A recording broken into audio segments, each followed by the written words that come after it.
If music be the food of love, then explain this. Twinkle, twinkle, little A, B, C, D, I'm good, yeah, I'm feeling alright. Baby, I'ma have the best day of my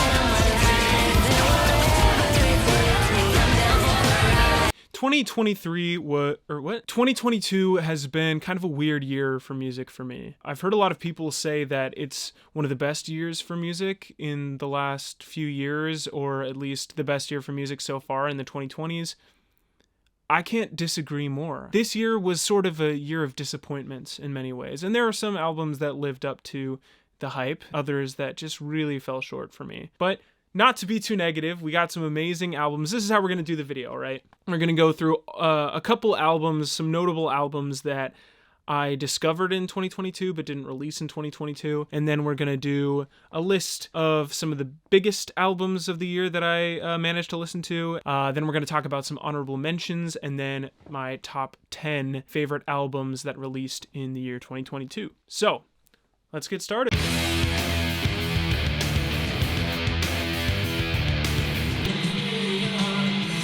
In this body, let's go.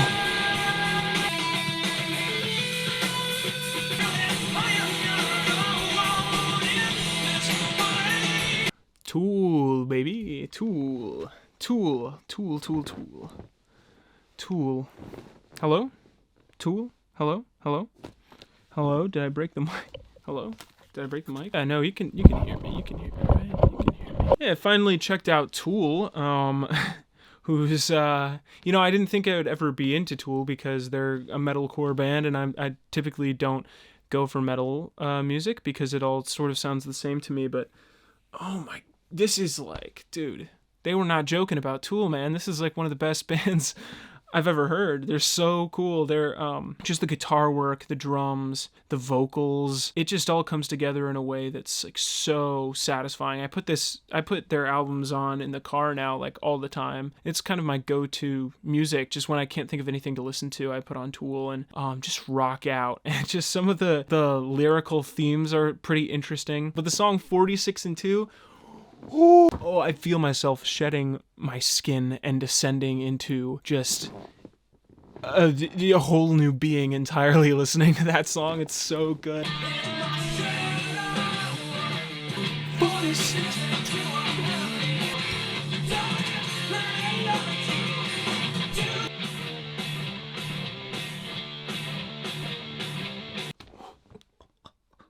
So sick. That's like a perfect song, man. That's a perfect song. I'm so glad I finally listened to Tool this last year. It's like insane music, and I'm excited to get into the rest of their discography and see what it holds for me. I don't even know what else to say.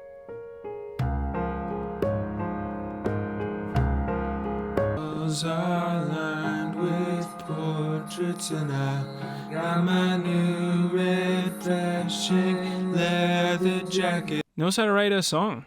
He knows how to write and sing a song. I stumbled upon Rufus Wainwright from looking up the best Canadian singer-songwriters, because I realized like a lot of the singer-songwriters that I like are Canadian, and I was just curious to see if there are any other Canadian singer-songwriters that I would enjoy. And then I found Rufus Wainwright and started listening to 2 of his albums, and they were both incredible. They haven't been out of my rotation for the entire whole last year and still to this day, so I will say I didn't really venture too much outside of a couple of his albums. I did listen to some of the other ones, but they didn't like make a huge impression on me. At least not as much as the other 2, but those 2 albums are like gold. Just an amazing voice, and he's an incredible composer as well, and he just has it. You know, he can do it all.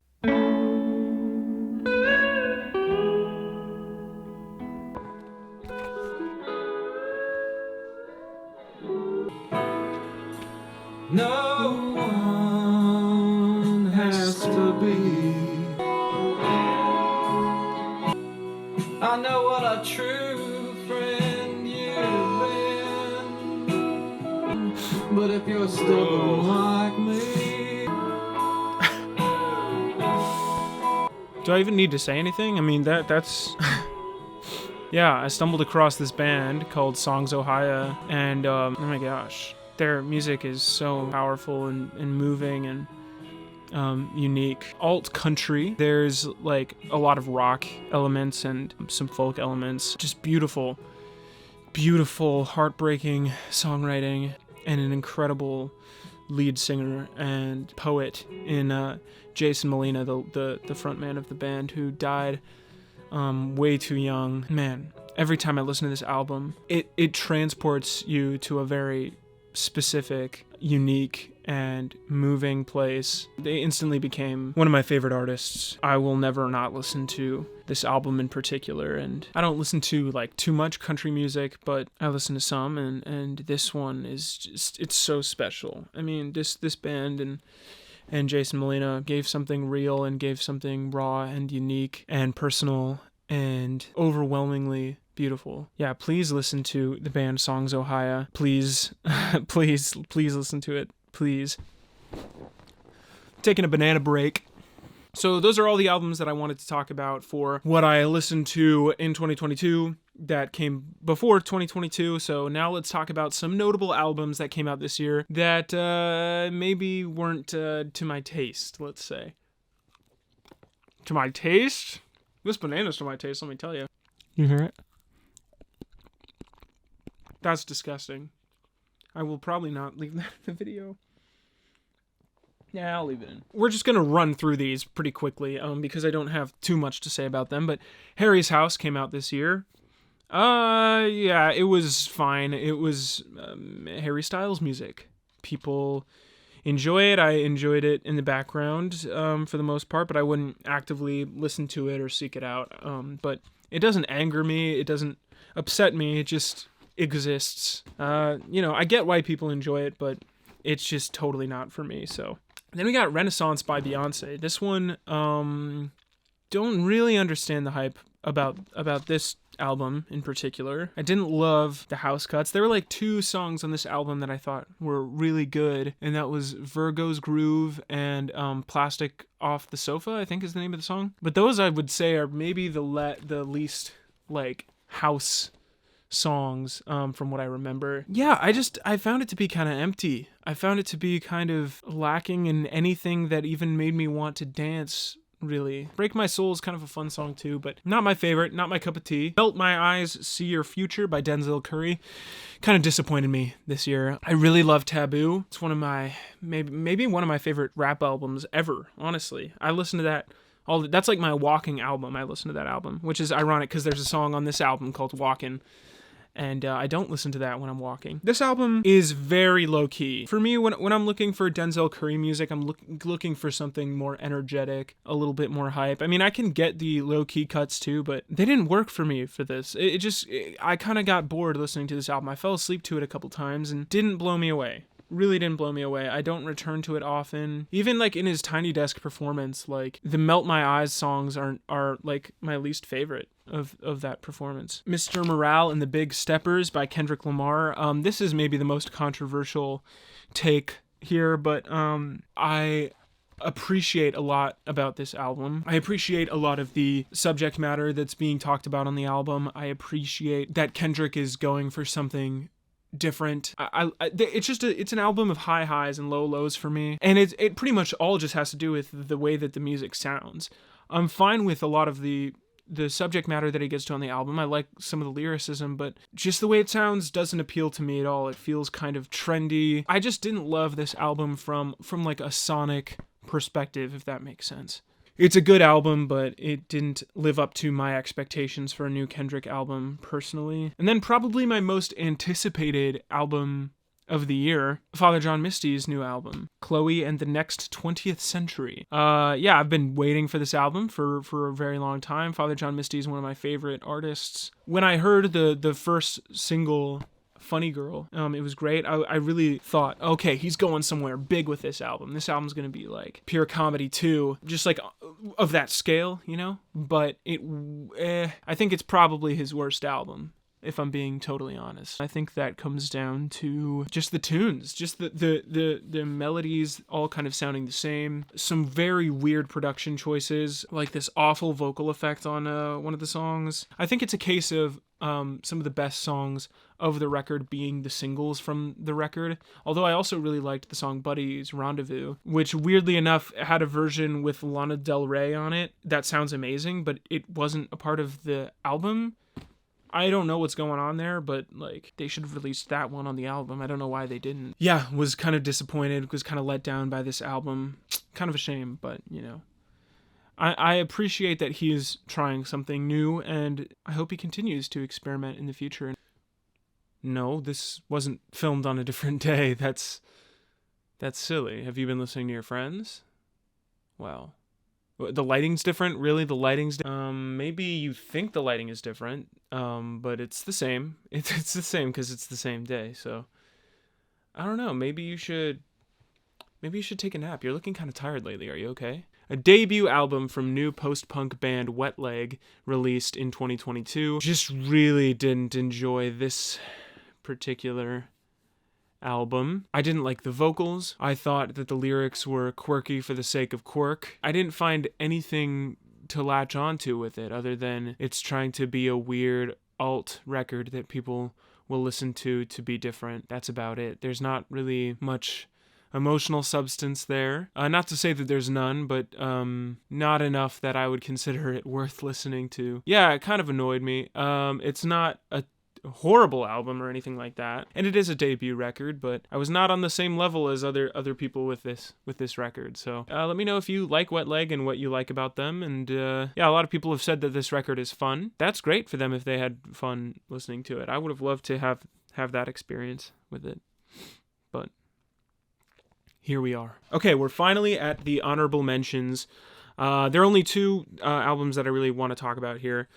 One of them is Blue Rev by Always. I've been like a casual fan of Always since their previous record. Blue Rev is great. I mean, it's even better than their last record, I think. I just haven't spent as much time with it as I have with the albums on my top 10, so it was just barely not making the top 10 list. The other record is God Don't Make Mistakes by Conway the Machine. This was on the list for a while, but then it just got bumped out later on. One of the best rap albums of the year, in my opinion. It's just a straight up rap album. I mean, it's not pushing the envelope. It's not doing anything experimental or different or pushing the medium forward or anything. It's just a solid rap album, which is really all that it needs to be. There are some personal lines from Conway on here. I had never listened to Conway the Machine or any of the Griselda group or members before. This album made me a believer in Griselda, and so I went back and listened to like all of their stuff, and it's amazing. If you're gonna listen to one track off of God Don't Make Mistakes, I would say listen to the song Stressed. It's kind of heartbreaking. What is happening? Who is calling me? No. Okay, so those are the honorable mentions. Now, finally, we're making it to the top 10 albums of 2022, starting the list off with, I think, the most recent album.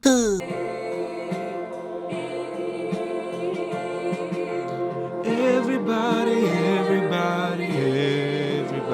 sweet man.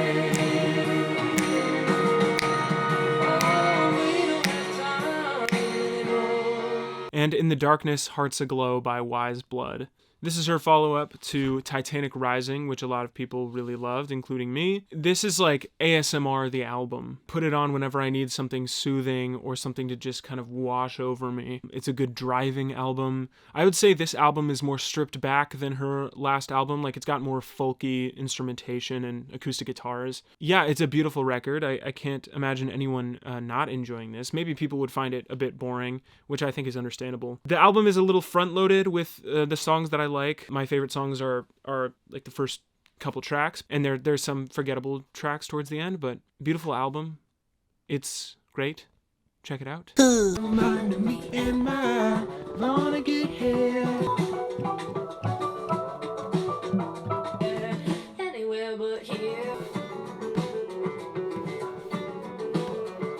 So number 9 is Revealer by Madison Cunningham. Madison Cunningham is maybe the least known artist that'll be on this list. She was a backup singer for Andrew Bird, and I saw her at Amoeba performing with Andrew Bird, and he revealed that she was going to be dropping her debut album. This was a couple years ago. I listened to that album, and it was amazing. One of the most underrated records in the last few years. It was my favorite record of the year that it came out. Inspiration from Joni Mitchell, Jeff Buckley, Radiohead. And you can hear all of those in her music, but she makes it her own and very personal. All of these songs, they don't feel empty. They feel full of heart and intelligence. Very complex song structures. With this album specifically, very unique percussion. Some of the most beautiful lyrics of the entire year on this album. Incredible vocals. Only issues I have with it are that it sounds a little bit cheaper than the debut album. I think I maybe prefer the debut album. That's like maybe a 10 out of 10 record for me. That's only because this one, there are some like vocal effects that I'm not in love with. I don't return all that much to some of the songs towards the end of the record. Still amazing. Please check out Madison Cunningham and Revealer and her debut album, Who Are You Now? They're really amazing, and she's one of the best up-and-coming songwriters in music today, in my opinion. Her song Life According to Rachel is one of the best songs of the year. It's about her grandmother who died recently, and it makes everyone cry. I got to see her live this year, and after she played that song, everyone's like wiping their eyes, because it's just that powerful of a song, and she sings it so beautifully, and the lyrics are wonderful. So I'm always your good children and grandchildren running. You call it's not if darling is when afford to stop. On my back and I'm black as I'm a black man with the bloodhounds. Mac 10 making love sounds to a bad chick. She from uptown. I'm an anomaly. I turned into a rap. I'm running. Next on the list, we have The Forever Story by JID or Jid. I've been a fan of Jid's for a long time now, since his first record came out, and this is his third record. I really enjoyed, especially the album DiCaprio 2, and I think this record is even better. He's always been good, but we've never really seen him like totally live up to his potential, because he just has so much capability, such a smart writer, smart, funny bars in here, great flow switch ups and song structures, a really diverse track list. He's got great singing on this record too. He's sung before, but he sings the most on this record, and it sounds great. He's a great singer, very versatile musician. Everywhere you are, pray they will rescue you.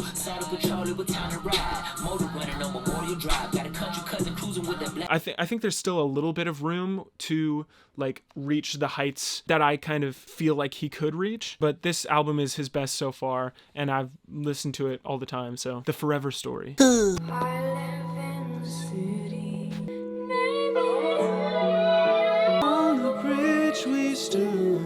I think you remind me of the night. I Love You, Jennifer B by Jockstrap. Very interesting name for a pop duo in the year 2022. It's forward thinking, it's boundary pushing, there's beautiful singing on it, just beautiful moments, just kind of contorted and made to be this weird eclectic mix of sounds.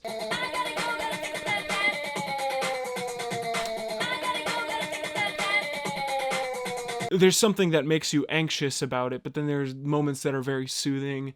And it's not just an album that is pretentious and is only for people who listen to music all the time and think that they're sophisticated or smarter than they actually are. It is actually very vulnerable, and there's a lot of heart into it. And the chemistry between the duo is what really makes this group really special. I got into them last year and listened to their Wicked City EP, and that EP is fantastic, and I'm glad that this album actually lived up to my expectations for it. I'm super happy for them, and I hope that they continue to push the boundaries, and I'm excited to see what they come up with next. So, I Love You, Jennifer B by Jockstrap.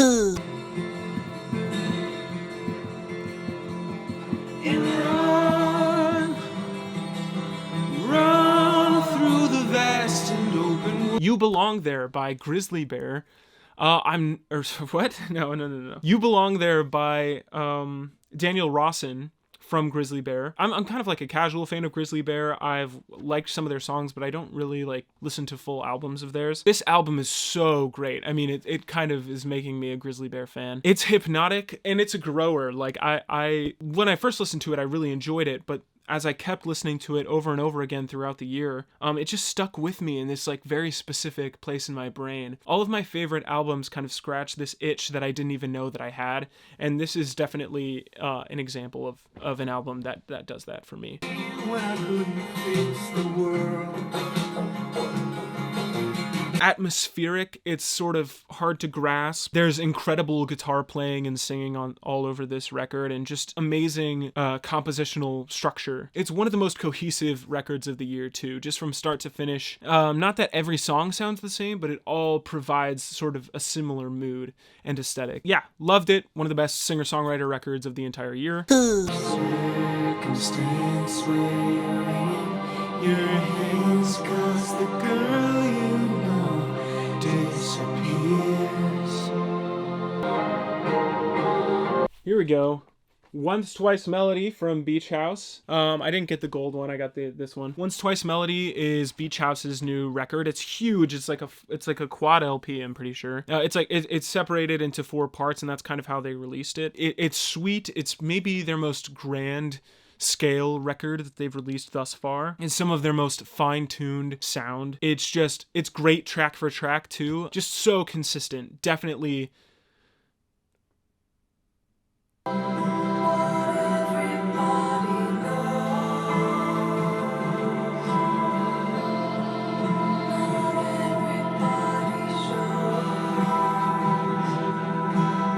It's diverse enough in its track list without clashing with each other. It's not a surprising record from Beach House. There's not like anything that you haven't heard them do before, really, in my opinion. You know what to expect with the Beach House album, and you get that. But it's just nice to hear that they're still able to make incredible sounding, lush music.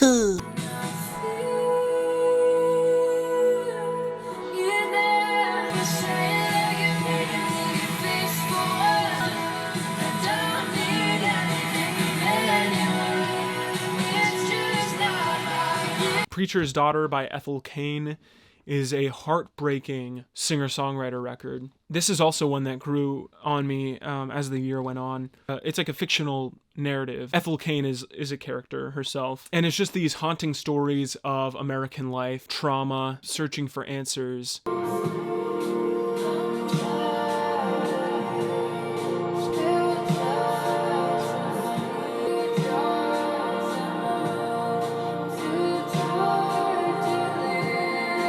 It's a very creative use of the sound of the music informing the narrative that you follow throughout the record. Incredible vocal performance from Ethel Cain to match these really deep stories. Flawless production. And it's only the beginning for Ethel Cain. This is her debut album, and it already sounds this good. And I just think she's going to release the next Punisher, next, because I just think like her ambition and her mind is so great, and she has a bit of room to grow and just to take it further. And that's really what I want to see from her, and I'm really excited to see what she comes up with next.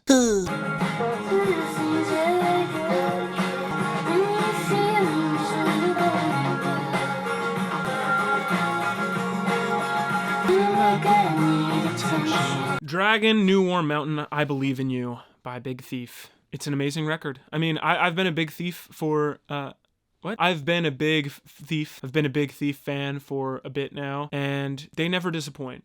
There's one thing about Big Thief is you can always count on them to drop quality music. This is their most ambitious record, I think their longest record, but it's consistently engaging from beginning to end. Amazing instrumental versatility across the board.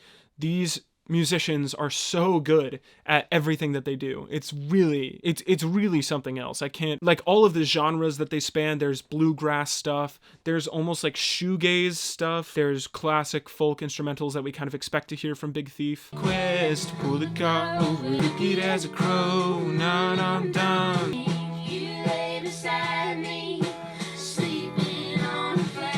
And they do it all flawlessly, and it sounds like they could dip into any genre that they feel like and pull it off. Peerless vocals and lyrics from Adrienne Lanker. As we know, she's like one of the best in the industry today. She's like no other. She really is. I wouldn't say it's the most cohesive Big Thief record because they explore so many different genres throughout it. And so my experience listening to it is almost like a mixtape, if that makes sense. I know a lot of people don't feel the same way, but I would say that I prefer their first two records still, Capacity and Masterpiece, because of just the consistency of the way that it sounds. I totally understand why this would be some people's favorite Big Thief records, as it seems to be for a lot of people. Dragon New Warm Mountain, I believe in you. If this makes you a Big Thief fan, that's amazing. Welcome. We've been waiting for you, and it's about time. Listen, your emotional grief. Taking the sights, this is shore leave. Favorite. The sun, a track is all you need today.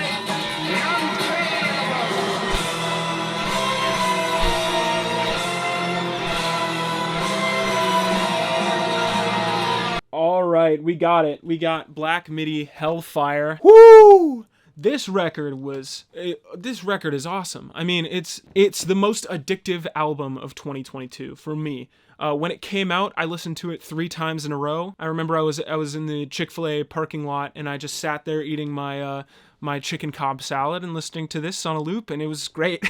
It's one of my favorite music listening experiences of 2022. Perfectly told original narratives with full commitment to like the characters, to the setting, to whatever style of music they're trying to do at any given point. There exists a marriage that can survive castration. A future where a man can go a year without hydration. The goals of daydreams. It's ambitious. It's so ambitious and large scale and full of genre diversity. It's one of the best engineered albums of the year by far. Some of the best guitar playing, drums, just some of the best instrumentals of the entire year with insane vocal performances. This is by far my favorite Black Midi record. I've always been a casual fan of Black Midi, especially Schlagenheim. I wasn't crazy about their second record that released, and I didn't understand why. I didn't really understand the hype totally with that record. It didn't really grab me the same way as Schlagenheim did. But this record blows both of those records out of the water for me and really solidified that Black Midi is one of the most exciting rock bands working today. If you can even call them a rock band at this point. I mean, I saw them live and it was crazy. It was overwhelming. It's a really satisfying record from beginning to end.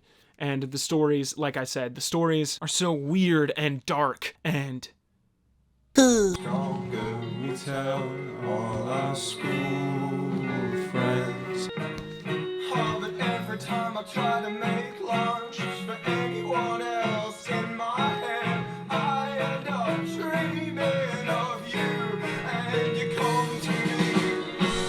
come home and hold me tight as if it never happened at all.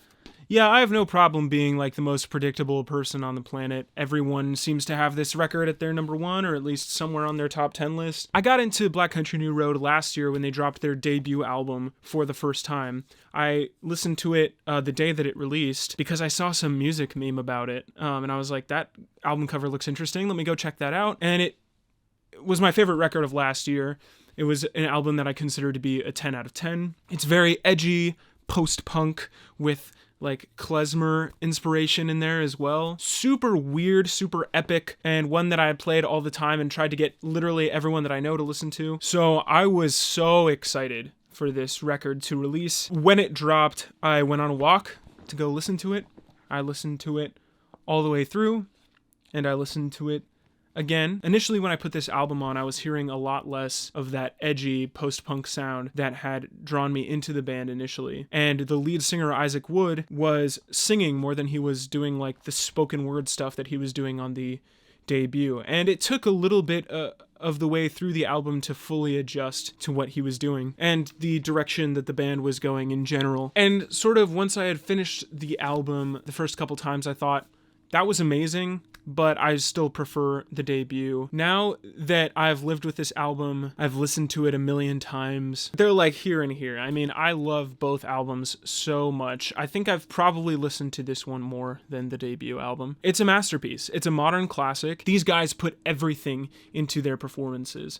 Especially the lead singer, Isaac Wood, who has left the band. He announced that he was leaving the band a little bit before this album came out, and that devastated me. It really did. I had tickets to go see them in February of 2022, and then all of their shows got canceled, and then luckily I was able to see them this last year still, without Isaac, with a whole new batch of songs that are all amazing, and I knew, like, okay, we're in good hands. Like, it's still gonna be an amazing band, but man, I mean, his departure from the band really is sad, and I hope he's doing well. A lot of the songs on here are heartbreaking, but they have so much life and vitality to them. Powerful lyrics with Isaac's signature irony and reference humor, and just references in general, like to Billie Eilish, and he references Kanye West in the debut album and this album, which I thought is kind of funny. Flawless instrumentation. It's a huge scale album, but still retains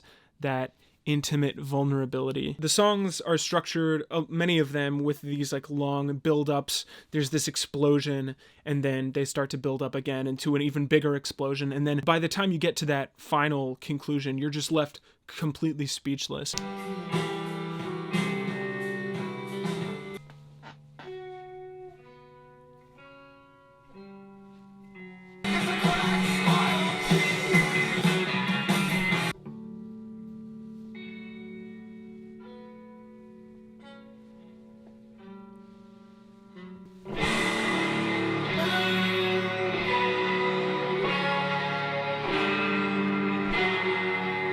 This album can do that like no other. I felt the most emotions listening to this album than any other record this year, easily. And it's endlessly re-listenable. They are the most creative band working today. They are the most exciting band, in my opinion. I think they are, to me, they're the best band working today. Check out Ants From Up There if you haven't already. I will never shut up about this band unless they get really bad. Those are some of the albums that I listened to in 2022. Let me know what your favorite album from 2022 was. I'd love to hear it. Was it Harry Styles? Was it Spoon's new album? I forgot to talk about that one. That was pretty good. Tell me why my Kendrick opinions are trash. Tell me what you think of this bathrobe. Yeah, that's it for me.